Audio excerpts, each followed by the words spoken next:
একজন মানুষ যদি সুইসাইডাল নোট লিখে মারা যান, বিজেপিতে একথাও বলছে তাকে মেরে ঝুলিয়ে দেওয়া হয়েছে। তাহলে মৃত্যু রাজনীতি কারা করছে? কোনো মানুষ সম্পর্কে কোনো যদি সিম্প্যাথি থাকে, কোনো মানুষের আত্মহত্যার পর এই কথা বলা যায় যে মেরে ঝুলিয়ে দেওয়া হয়েছে? মানুষ সম্পর্কে কোনো সহানুভূতি বা কিছু নেই। এখানে মমতা ব্যানার্জি যতদিন আছেন, এসআইআর নিয়ে আমাদের আন্দোলন হবে এবং বিজেপি খুব ভালো করে জানে যে এসআইআর করে কিছু করতে পারবে না, কিন্তু দেখা যাচ্ছে যে সমস্ত হিন্দু বাড়ির ছেলেমেয়েরাই মরছে।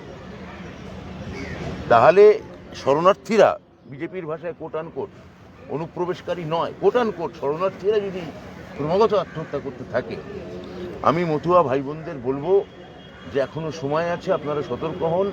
নইলে আমরা যেটা আশঙ্কা করছি, প্রায় 70 লাখ থেকে 1 কোটি ভোটার এরা ন্যায্য বৈধ ভোটার বাদ দিয়ে দিতে পারে। আমরা মমতা ব্যানার্জির নেতৃত্বে, অভিষেক বন্দ্যোপাধ্যায়ের সেনাপতিত্বে এই আন্দোলন আমরা এসআইআর বিরোধী, মানবতা বিরোধী আন্দোলন আমরা চালিয়ে যাব।